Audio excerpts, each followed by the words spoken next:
ಇದು ರಸ್ತೆಯಲ್ಲ, ಕೆಸರು ಗದ್ದೆ. ಹೇಳೋರಿಲ್ಲ, ಕೇಳೋರಿಲ್ಲ.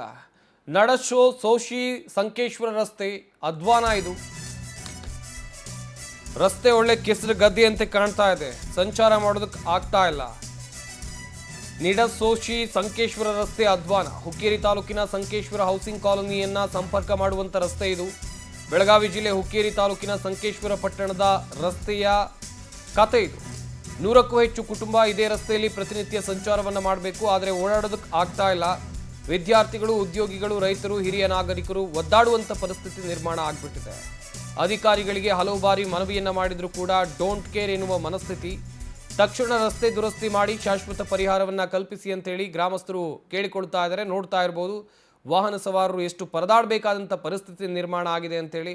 ಈ ರಸ್ತೆಯಲ್ಲಿ ಓಡಾಡೋದಕ್ಕೆ ಆಗುತ್ತಾ? ಇದು ರಸ್ತೆ ಕೆಸರುಗದ್ದೆ ಅಲ್ಲ, ಇದೊಂದು ರಸ್ತೆ. ಸಾಕಷ್ಟು ಕುಟುಂಬಗಳು ವಾಸ ಇದ್ರೂ ಕೂಡ ಇಲ್ಲಿನ ಜನಪ್ರತಿನಿಧಿಗಳು ನಿದ್ದೆ ಮಾಡಿಬಿಟ್ಟಿದ್ದಾರೆ. ಅಧಿಕಾರಿಗಳಂತೂ ಕೈಗೆ ಸಿಗ್ತಾ ಇಲ್ಲ. ಎಲೆಕ್ಷನ್ ಇದ್ದಾಗ ಬರುವಂಥ ಜನಪ್ರತಿನಿಧಿಗಳೇ ಈಗ ನೋಡಿ, ನಿಮಗೆ ಮತ ಹಾಕುವಂಥ ಜನರ ಕತೆ ಹೇಗಿದೆ, ಅವರು ಊರಿಗೆ ಹೋಗೋ ದಾರಿ ಕತೆ ಹೇಗಿದೆ ಅಂತೇಳಿ. ಜನ ಓಡಾಡೋದಕ್ಕೆ ಆಗ್ತಾನೇ ಇಲ್ಲ ಅಲ್ಲಿ. ಅಷ್ಟರ ಮಟ್ಟಿಗೆ ಪರಿಸ್ಥಿತಿ ಹದಗೆಟ್ಟಿದೆ. ನಿಡಸೋಶಿ ಸಂಕೇಶ್ವರ ರಸ್ತೆಯ ಅಧ್ವಾನ ಇದು. 100ಕ್ಕೂ ಹೆಚ್ಚು ಕುಟುಂಬ ಇದೇ ರಸ್ತೆಯಲ್ಲಿ ಸಂಚಾರ ಮಾಡಬೇಕು. ದಿನನಿತ್ಯ ಶಾಲಾ ಕಾಲೇಜಿಗೆ ಹೋಗುವಂಥ ವಿದ್ಯಾರ್ಥಿಗಳು, ಕೆಲಸಕ್ಕೆ ಹೋಗೋರು ಇದೇ ರಸ್ತೆಯಲ್ಲಿ ಓಡಾಟ ಮಾಡಬೇಕು. ಹೆಂಗೆ ಹೋಗ್ತಾರೆ ಅವರು ಇಂಥ ಕೆಸರು ಗದ್ದೆಯಲ್ಲಿ? 100 ಅಲ್ಲಿವರೆಗೆ ಅಟ್ಯಾಚ್ ಐತ್ರಿ.